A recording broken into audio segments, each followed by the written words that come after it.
Halo pemirsa GPR TV dari Sabang sampai Merauke, dari Miangas hingga Pulau Rote. Bertemu lagi bersama saya Mona Azari Desak dalam program Kominfo Newsroom.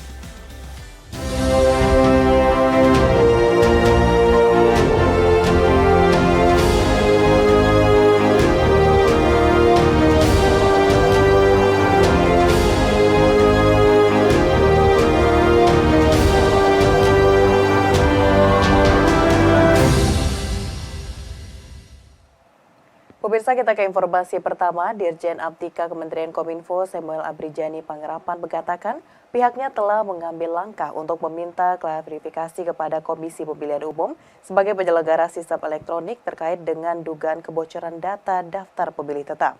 Upaya ini dilakukan sesuai dengan amanat Undang-Undang Nomor 27 Tahun 2022 tentang perlindungan data pribadi.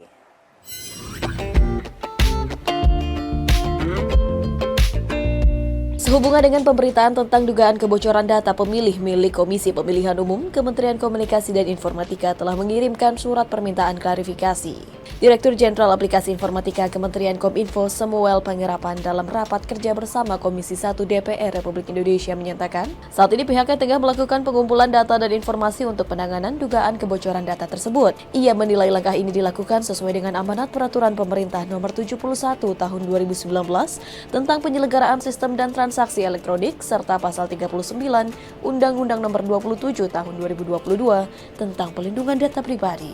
Samuel pun mengimbau kepada seluruh penyelenggara sistem elektronik baik lingkup publik maupun privat untuk meningkatkan keandalan sistem keamanan siber dan pelindungan data pribadi dalam setiap sistem elektronik yang mereka miliki sesuai ketentuan perundang-undangan.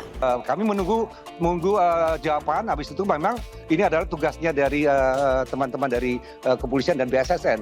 Kalau itu yang itu nanti kami sebagai pengampu saat ini sebelum terbentuknya lembaga baru, kami Kominfo sebagai masih pengampunya itu adalah wajib memastikan pengendali melaksanakan komitmen compliance yang diamanatkan oleh Undang-Undang 27.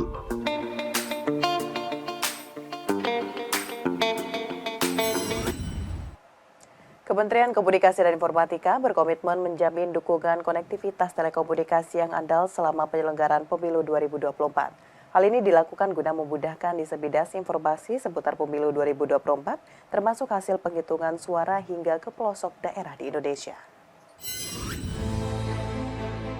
Kementerian Komunikasi dan Informatika berkomitmen untuk dapat menghadirkan konektivitas telekomunikasi yang andal sehingga mampu mendukung secara penuh guna menyukseskan perhelatan Pemilu Serentak 2024. Menteri Komunikasi dan Informatika Budi Aris Setiadi dalam rapat kerja bersama Komisi 1 DPR RI mengatakan, selain berkoordinasi dan menjalin kerjasama dengan para penyelenggara telekomunikasi, salah satu langkah lainnya adalah dengan memperkuat pemantauan secara rutin, pengukuran quality of service di 514 kabupaten atau kota dan titik strategis lainnya untuk memonitor kualitas layanan broadband. Secara lebih khusus, Kementerian Kominfo juga meminta konektivitas yang lebih andal bisa dihadirkan untuk kantor-kantor perwakilan Komisi Pemilihan Umum dan Badan Pengawas Pemilu terutama saat momen kampanye dan penghitungan suara. Maka dari itu, Kemenkominfo telah berkoordinasi dengan Bawaslu dan KPU untuk memastikan jaringan penyelenggara telekomunikasi mana yang digunakan agar diupayakan bisa lebih optimal dan meminimalisir terjadinya kendala saat perhelatan pemilu berlangsung. Kita berupaya semua nanti pas, apalagi terutama pada waktu-waktu perhitungan suara. Yang krusial ini kan pas perhitungan suara ya. Jangan sampai perhitungan suara ini bermasalah seperti tadi peristiwa 2009, tiba-tiba udah diumumin rekapnya berhenti. Begitu. Kita harus memastikan waktu perhitungan suara jangan sampai ada masalah. Nah ini kita harus kerjasama dengan KPU nih. Kalau KPU perlu kendala, kalau perlu kita tambahin. Pak Is, ini yang ngurusin sinyal, nanti kerjasama dengan itu. Kantor KPU nggak boleh ada masalah soal sinyal, terutama di waktu perhitungan suara hari tanggal 14. Selain kerjasama terkait konektivitas telekomunikasi, Kementerian Kominfo juga mengajak para penyelenggara telekomunikasi, khususnya operator seluler, dalam kampanye Pemilu Damai 2024 melalui layanan SMS Blast yang dibagikan kepada masyarakat dengan pesan-pesan bernada positif, agar masyarakat bisa ikut menggunakan hak pilihnya dan menjaga diri dari hoaks terkait pemilu. Di samping itu, Kementerian Kominfo juga memanfaatkan fitur status bar yang biasanya digunakan untuk menunjukkan kualitas sinyal operator seluler di ponsel pintar dengan membubuhkan pesan Pemilu Damai 2024. Pemirsa, untuk mendukung terwujudnya visi Indonesia Emas 2023, Kementerian Komunikasi dan Informatika tengah mempersiapkan program untuk mendorong inovasi digital 2023. Adapun program-program yang tengah dilakukan Kominfo, yakni Gerakan Nasional Bangga Buatan Indonesia, Gerakan Nasional Literasi Digital, UMKM Level Up, dan Digital Entrepreneurship Academy.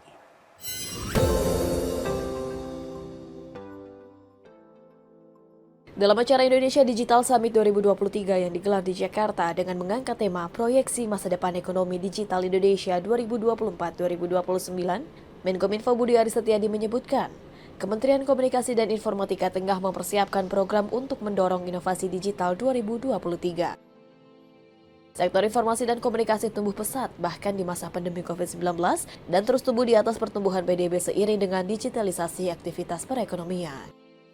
Beberapa program yang dilakukan Kominfo untuk mendorong inovasi digital 2023, yakni dengan Gerakan Nasional Bangga Buatan Indonesia, Gerakan Nasional Literasi Digital, UMKM Level Up, dan Digital Entrepreneurship Academy. Pertumbuhan ekonomi digital di Indonesia terus menunjukkan hal yang positif. Berdasarkan data Kementerian Perencanaan Pembangunan Nasional Bappenas pada tahun 2022, dikatakan bahwa ekonomi digital berkontribusi terhadap PDB nasional sebesar 5,11%. Kominfo juga menyebutkan bahwa kemajuan teknologi digital diperkirakan berkontribusi untuk mendorong perekonomian Asia Tenggara. Kini Indonesia mampu menyumbang 40% dari total transaksi ekonomi digital ASEAN pada 2023. Bahkan ekonomi digital diprediksi akan berkontribusi sebesar 20,7% bagi PDB Indonesia di tahun 2045. Oleh karena itu, Kemenkominfo akan terus berkomitmen untuk menghasilkan program untuk mendorong inovasi digital. Kementerian Kominfo secara konsisten terus menumbuhkan inovasi dan optimalisasi ekonomi digital melalui beberapa program yang meliputi, di mana hingga Juni 2023 pemerintah telah memfasilitasi 22 juta UMKM onboarding ke ekosistem digital. Upaya tersebut merupakan pemantik bagi Bapak Ibu sekalian untuk berpartisipasi meningkatkan perekonomian nasional kita. Karena kegiatan para pelaku bisnis yang berinovasi menghasilkan produk maupun layanan yang lebih baik merupakan langkah yang konkret untuk membangun perekonomian negara dan bangsa ini. Bahwa dalam era digitalisasi ini yang penting ada dua, yaitu coverage dan kapasitas. Tadi saya bicara dengan Bu Sindani, coverage-nya penetrasi internet kita baru 78%. Masih ada 22% warga bangsa kita, terutama yang di pelosok, belum bisa terkoneksi atau mengakses internet. Itu pekerjaan rumah sendiri, karena ada 78% penetrasi internet kita. Kita ke informasi lainnya, pemirsa. Direktur Pencegahan dan Pengendalian Penyakit Menular Kementerian Kesehatan Republik Indonesia Imran Pambudi mengatakan Mycoplasma menjadi salah satu penyebab pneumonia paling umum di Tiongkok. Mycoplasma adalah penyakit umum influenza dan penyakit paru. Bakteri Mycoplasma di Indonesia belum terdeteksi adanya peningkatan tren pneumonia secara umum di beberapa wilayah. Kementerian Kesehatan menerbitkan surat edaran tentang kewaspadaan terhadap kejadian Mycoplasma pneumonia di Indonesia. Surat itu diterbitkan menyusul terjadinya peningkatan kasus ini yang menyerang anak-anak di Tiongkok sebesar 40%. Direktur Pencegahan dan Pengendalian Penyakit Menular Kementerian Kesehatan Imran Pambudi menyatakan bahwa belum diketahui secara pasti penyebab penyakit yang menyerang sistem pernafasan ini. Namun berdasarkan laporan epidemiologi, terjadi peningkatan kasus Mycoplasma pneumonia. Mycoplasma merupakan bakteri penyebab utama wabah pneumonia pada anak-anak di China dan merupakan bakteri umum yang mengakibatkan infeksi pernafasan sebelum COVID-19. Mycoplasma adalah penyebab umum influenza dan penyakit paru dengan kejadian 8,6% dan berdasarkan informasi dari Organisasi Kesehatan Dunia, terjadi peningkatan kasus Mycoplasma pneumonia sejak bulan Mei 2023 di China. Meski bakteri Mycoplasma belum terdeteksi di Indonesia, berdasarkan data Kemenkes terjadi peningkatan kasus pneumonia secara umum di beberapa wilayah provinsi setelah pandemi COVID-19. Berdasarkan data rutin yang dihimpun oleh Direktur Jenderal Pencegahan dan Pengendalian Penyakit Kementerian Kesehatan, selama Januari hingga September 2023, secara nasional Jawa Tengah adalah provinsi yang paling tinggi mengalami kejadian infeksi saluran pernafasan. Baik di puskesmas maupun rumah sakit lebih dari 2,5 juta kasus. Kemudian disusul Jawa Barat lebih dari 2 juta kasus dan DKI Jakarta lebih dari 1 juta kasus. Dilihat dari kasus pneumonia. Ini beda nih antara ISPA dan pneumonia. Jadi kalau pneumonia itu adalah penyakit yang sudah masuk ke parenkim parunya. Di sini yang paling banyak adalah Jawa Barat, dan secara tren memang pneumonia ini memang tampak tinggi di awal tahun, kemudian berangsur-angsur menurun sampai September, Oktober ini kondisinya paling rendah dibandingkan bulan-bulan sebelumnya. Direktur P2PM Kemenkes menegaskan terkait pengawasan atau surveillance penyakit-penyakit pneumonia dan ISPA. Kemenkes telah melakukan pemantauan lanjutan influenza-like illness, yakni surveillance untuk kasus-kasus yang punya gejala seperti influenza, sebagai kelanjutan dari surveillance dari COVID-19. Pemirsa, usai jeda pariwara, kami akan kembali dengan informasi lainnya. Tetaplah bersama Kominfo Newsroom.